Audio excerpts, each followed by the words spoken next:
Welcome in to another Running with the Timberwolves podcast on the Believe Sports Network. My name is Gabe Anderson, and I'm joined, as always, by Chris Emerson. Chris, how we doing? We're doing well, we're tied for first place in the West, and That's true. we're going from there. That's true, as we were really all year, if everyone remembers. I mean, we were right there all year. Came down to one game where Denver and OKC played cupcakes, and we played a team we eventually swept. So that's what it all came down to. So what we're talking about today is the NBA draft, of course, going down on a Wednesday. I don't remember NBA drafts going down on Wednesdays. I wonder why they switched it up, because I know that the second round is actually on its own day now. I don't know if they're trying to get people to tune into that, but an interesting move by the NBA to move the NBA draft to a Wednesday. Yeah, I mean, I'm sure they got some figures that show that having it on a Saturday wasn't really drawing much interest. Maybe putting it on a day that doesn't have as much competing events might help it out. We'll see. I don't know. For sure. And the Wolves have the 27th and the 37th pick in this draft. Now, actually, I'm encouraged by the 27th pick because here are some of the guys that have been taken with the 27th pick. 2021, Cam Thomas. 2018, Robert Williams III. 2017, Kyle Kuzma. 2016, Pascal Siakam. 2015, Larry Nance Jr., 2014, Bogdan Bogdanovic, and, of course, 2013, Rudy Gobert. So you can get a gamer at 27. Yeah, I mean, it comes down to, the beginning of the draft is all about potential, and everybody is drafting the 18-year-old kid, the 19-year-old kid that, has checks the marks for size and athleticism and all this stuff and has been, marked as one of the next stars for the last 5 years of his life type thing. That's what the top of the draft usually is, kind of like the fancy Euro stuff like that. And then in the end of the draft, you can, a lot of times it's guys that slip through the cracks. It's Euros that were maybe in a smaller market, or juniors and seniors on the college level who have been super productive, but that's not the sexy pick. Everybody wants the upside potential. So you can hit some home runs late in the draft if you know what you're doing. You can, and let's get right into some of these prospects that we got going here. Let's start with the guard from Marquette, Tylerkolek, and just some of his accolades. Finalist for the Bob Cousy Awards, averaged 15.3 points per game, 7 assists, had 2 double-doubles in the NCAA tournament, shot 38% from 3 this summer, but I was looking at some of the logistics, does lack a mid-range jumper, but he could be someone that the Wolves need to create off the bench, kind of be the straw that stirs the drink for the Timberwolves, because we really haven't had that since we had a guy like Jamal Crawford. What do you think of Tylerkolek? Yeah, I mean, I would say, like, the little bit that I've looked up on him and watched him, and I do like him a lot. I see him more as like a real pass first guy, like a real true floor general. I mean, he'll be able to shoot the three for sure. But I see him as kind of like a lead guard, like I wouldn't say Ricky Rubio-esque, but something kind of in that era where he's looking to help other guys out. And I would love that. Our guard play is weak beyond Anthony Edwards right now, and our point guard play is almost non-existent because Mike Conley doesn't have, much tread left in the tire. But he's one of those guys. He's a junior. That's what we should look for, is like, or one type of prospect that I really want to look for is these guys that have 2 or 3 years of experience in college or beyond high school that, have had some lumps in their career and they're ready to step in and be productive right away for a team that's looking for a guy that needs to be an impact player pretty soon. We can't really take, 3-4 years in development right now with the way that our roster's set up. Right, and that's kind of where, and being in the second apron as well. We need to find guys that'll step in right away. In past drafts, it's been let's get some projects, let's get some Yeah. development going on. You think of like the Zach Levines or the Chris Nas Reed. Dunn's, Nas Reed, Chris Dunn's of the world, even Leonard Miller back in the day. Yeah. I know he was a second round pick, but we knew that he was going to be a project. Now, another thing I think the Wolves need to do with these drafts is potentially find a replacement for Kyle Anderson. I don't know if we're going to be in the money range to bring him back necessarily. So if we can find a guard slash forward who can be kind of like a Kyle Anderson, but shoot much better, I think that could be really lucrative for us. Yeah, this 27th pick is going to be interesting. I mean, there's some guys that I really love in that range. Some of them are starting to trend a little bit higher now, supposedly in mock drafts. Who knows what that means? I think it's really a crapshoot probably after the top 10. What can happen. And to be honest with you, I don't think it's a lock that we're even going to bring somebody home to the Timberwolves at the 27th pick.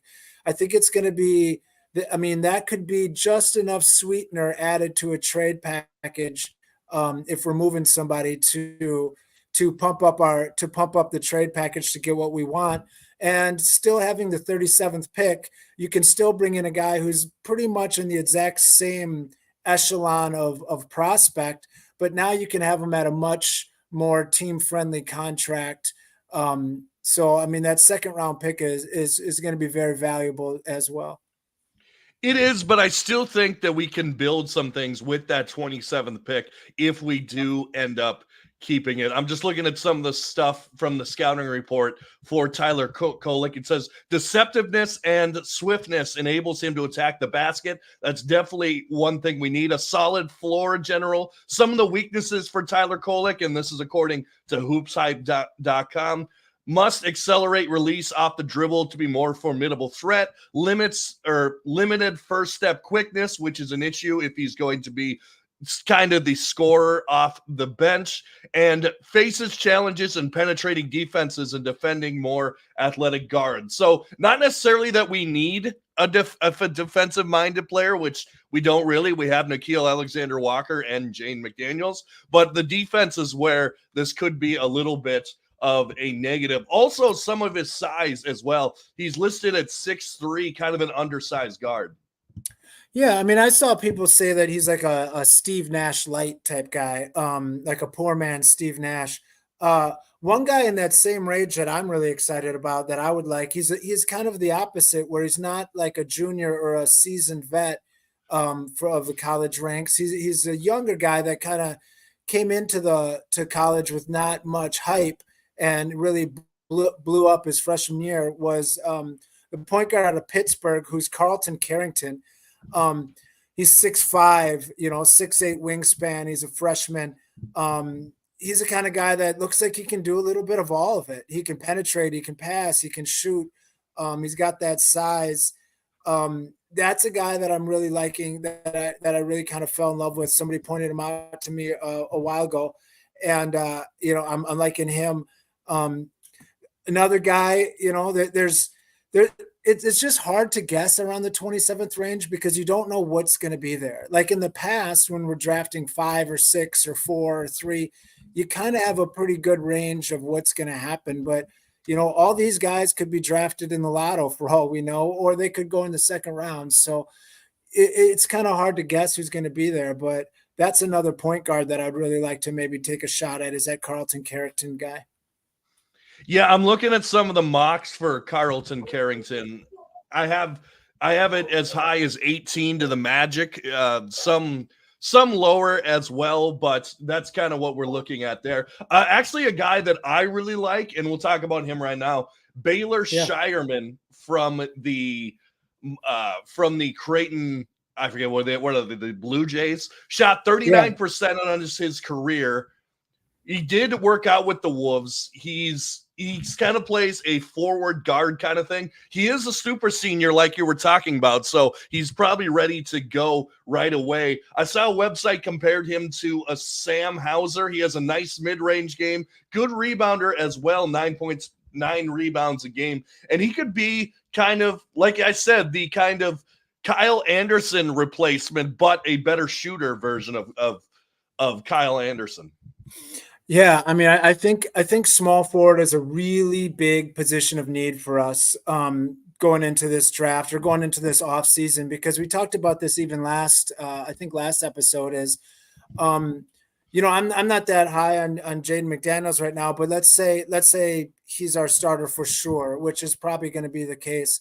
After him, when Kyle's gone, we really have nobody. Like, we don't have a person over 6'5" that's under 6'8". Like, we kind of have this blank spot in the middle of our roster for a small forward. A guy that I really like that's kind of in that same sort of range that you're talking about is Nikola. I can't even say his name. DJURISIK Durjic. It's is a Euro guy, but he's another guy that is a small forward, has a little bit of everything to him. He's a guy that will be able to shoot, will be able to pass, will be able to, he's kind of more of a scorer, I think. Another Euro that I like is a guy named Packhome Didet. So hard with these guys, Another guy, high energy guy. He's a big defensive guy, but he's, when you watch him play, he's fluid and he moves aggressively. Both those Euros I mentioned, like, to me, when I watch a guy, I want him to look like he looks the part of a star. Like, he's not stiff. He doesn't move, choppy. Everything's smooth, and both those guys fit the mold for that. Yeah, they do. And I got to be honest, I'm not too familiar with those two. It looks like you're kind of going the Luka route with looking at some of these foreign players a little bit. But another guy that I'll throw out at you, Johnny, more of a known name, JohnnyFurphy from Kansas, averaged 9 points a game at Kansas. Only 35% from three, but I think that can get better. Of course, it was his freshman season. He might be a little more of a project, but he does have size. I believe he's 6'8". And like I said, another guy who can fill that Kyle Anderson role. Because, like we were mentioning, the guy that the Wolves draft with this pick is going to need to come in and contribute right away. They're not going to be a project. They're not going to sit on the bench. They're going to need to fill a role. And whether that role is taken up by them or someone like a Leonard Miller or a Jalen Clark, that remains to be seen. But someone that the Wolves pick, we can't just keep stashing draft picks and expecting them to be good 3 or 4 years down the line. We got to start hitting on these draft picks. And that's how you build, like, for example, the Nuggets with Christian Braun. They put him into the lineup right away, and he started producing. We can't have any more Wendell Moore Juniors in the draft.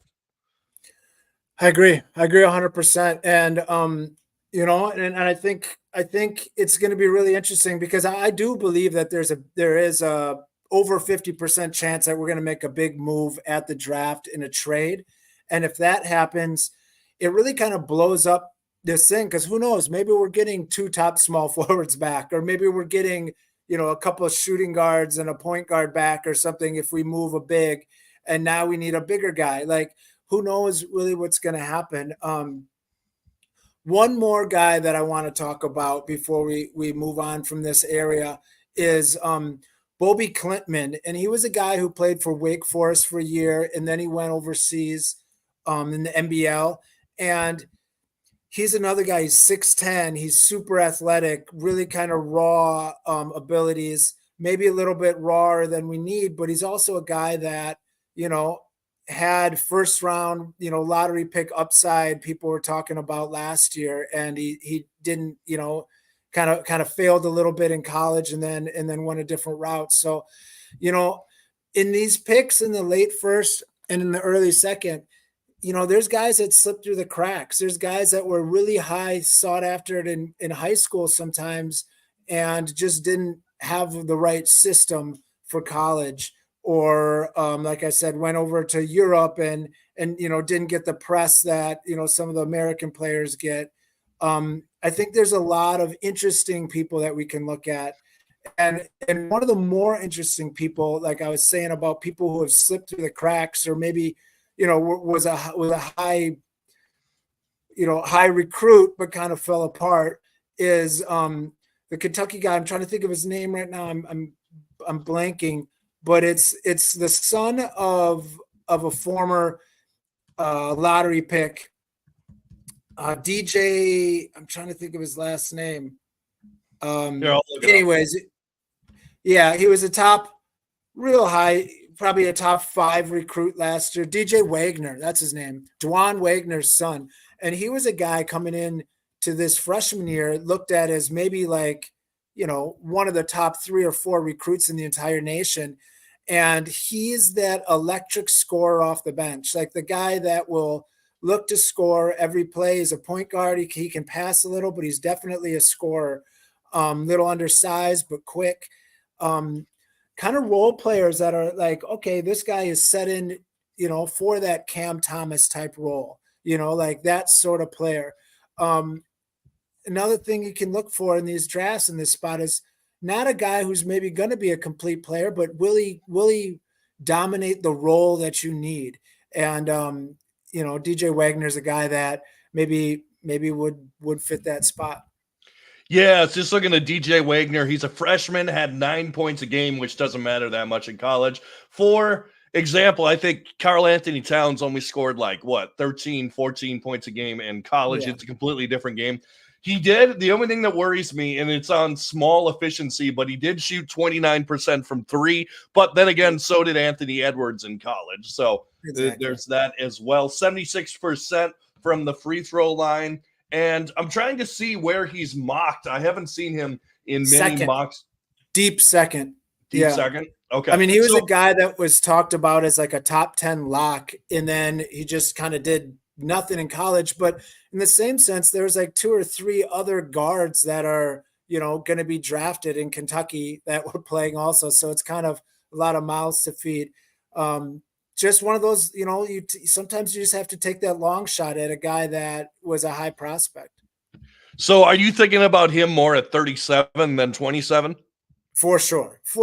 And maybe even beyond that, maybe if moves get made and we might even bring him in as a non-guarantee. I don't think there's much difference, truthfully, between 37 and like a rookie free agent, it's just, do you believe in the guy? And, if you do, you draft him. And if not, you don't. So I think the difference, and whether this is fair or not, between a first-round draft pick and a second-round draft pick is, even if it's not a lottery draft pick, if the guy doesn't pan out and you take him in the first round, it's like, oh, that was a waste of a draft pick. That was a bad pick. If he doesn't pan out in the second round, it's kind of like, oh, well, whatever. I mean, there was a 50-50 chance anyway, and it didn't go your way that time. Or even less in the second, probably a 10% chance. The good thing though about the second round is you don't have to guarantee those guys contracts. If they're bad after a year, you just let them walk. Where in the first round, you got to pay them for like 3 or 4 years. Right. That's true. And that's why we have Wendell Moore Jr. still on the books. Exactly. Now, I just wanted to go through a couple mock drafts, just where they saw the Wolves taking at 37 or 27. ESPN has Terrence Shannon from Illinois. Now, he was just acquitted. Ooh. Interesting. The first thing that it says about him, Shannon was acquitted last week and found not guilty of rape and sexual battery. So perfect. Not a great look, and not especially for a well, I guess it depends who the owner is, but Aaron and Lori specifically has been very, very stern on he needs to have good people on the team. So I don't know, right. Not saying this guy's a bad person. I mean, he was proven innocent, but right. Sometimes innocent there might've still been some flaws in the situation, but that would be an interesting pick. I've heard good things about him, but he's definitely dropped in the draft. Obviously why. It says many top teams in the top 25 expressing interest. The interesting thing will they turn around and take him when the verdict came in just about 2 weeks before the draft?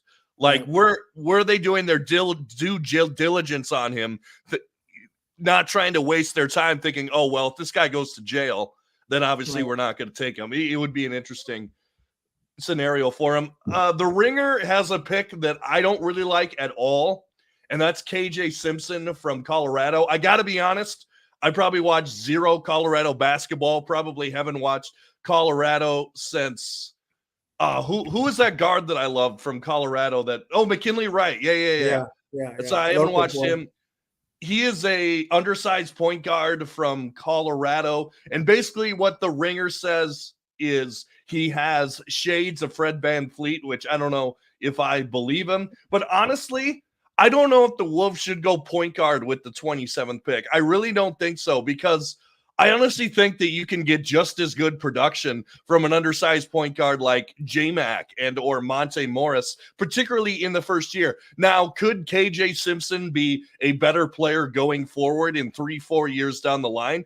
Definitely. There's definitely a chance. But the Wolves are trying to win right now. It's very clear that run to the Western Conference Finals, they are trying to not make that a fluke. So I don't like that pick at all from – I believe what I say, the Ringer. Yeah, I don't like that at all. Yeah, I mean, it's tough because, again, if we stay put, point guard's definitely a spot of need just to have a body to fill. I mean, we tried Monte Morris. He failed. We tried McLaughlin. He kind of was junk. Like Nickeil Alexander-Walker kind of had some trouble bringing it up court when he was pressured heavily. He's more of a two guard with some passing abilities. So, I mean, there's definitely a spot of need there, but, you know, I think if we're going to look for a point guard, unless we're looking for a backup point guard in the draft, if we're looking for a starter, no, it's hard to find a playoff level starter to be your point guard drafted at that point. I think you're going to have to use bigger assets to find a fish that size. And this is what I found interesting about the Ringer synopsis here. It says Simpson would be the perfect guard to bring along as his backup and possibly future starter who pushes Conley to a bench role. Honestly, unless we get someone amazing in a trade or something, I think that until his legs fall off or an arm falls off or something, I think Mike Conley is the starting point guard of this team. I don't see a rookie, particularly a rookie in that situation, overstepping Conley into the starting lineup. Yeah, not this year by any means. No, unless he comes out and he's just amazing. And the other guy that, honestly, I don't know a lot about this guy, but I did see CBS had Yves Missy from Baylor. I don't know if you know anything about him. No, I've heard the name, but no, I'm not a guy that I've looked at all. I mean, it's a crapshoot. They don't know. I saw Kyle Flipowski from Duke was mocked at our spot somewhere. He's a 7-footer. Kind of an interesting pick unless we move another 7-footer. So, I mean, I think they're just throwing stuff at the wall to see what sticks. So let's get into it right now. Let's just give our prediction with the 20. I'm not going to do the 37th right now, but with the 27th pick in the NBA draft, just basically, given that we keep it, let's say that even if we do a trade, it doesn't involve the 27th pick. Who do you got the Wolves taking with the 27th pick? If I would take that Pack Home Died It. That's who I would take. I think he's a 6'8" guy out of France. I think that, he plays both ends. He's a good finisher. He's a decent 3-point shooter. He looks good with the ball in his hands. He's super young, 6'8". I think that, like I was saying, small forward is an issue. And I think that's something that we need to address this way. That would be my guess. I think the guy that I would really love, is that Carrington cat, but I think he's going to be gone. So that would be my pick. My prediction, I'm going to stick. I know I said yesterday to you that I thought that we should take Tyler Kolek. I do like Kolek, but my prediction, I think we're going to take Baylor Shireman. I've seen him mocked anywhere from 27 to 28 to 26, somewhere in that range. So I think there's a good chance he's there. He's experienced. He's a super senior. He played 3 years at SDSU and 2 years at Creighton. So he's ready to go right now. Like I said, 30 worked him out. Yeah, and we worked him out as well. 36% from three. That's enticing to me. And I think he can do a lot of things that Kyle Anderson can do. Now, you're not going to get the same, what do you call it? Court IQ, basketball IQ. He's not going to make all the plays that Kyle Anderson did, but if he can do 60% of it and shoot 39% from three or someone in that range, that gives us a lot more flexibility at the small forward position, particularly as we've said time and time again. You kick the ball out to Kyle Anderson in the corner, he thinks about it for 15 minutes. So that's my prediction, Bailey Shireman. I love it. Let's see what happens. And the 37th pick, who knows who's going to be there. So I don't even think there's a point of predicting who we're going to take. But anyway, Euro Chris, stash, maybe. I would say probably a Euro stash. Probably 37th pick, particularly with all the second round picks that we have, you can probably afford to stash him at there. I just think we need an impact player, not a star, because we have the stars, right? We have Towns. Yeah, a role player at 27. Anyway, Chris, thanks so much for being here. Yeah, no problem. Beautiful day. Happy Juneteenth to everybody. It is a beautiful day. And make sure to like, share, and subscribe on YouTube and give us a 5-star rating on Spotify and or Apple. And I do want to mention I've been working on it a lot. A big video on the channel is coming soon. I've been working on it very hard, so keep on lookout for that as well. And this is the Running with the Timberwolves podcast on the Believe Sports Network. And as always, go Wolves.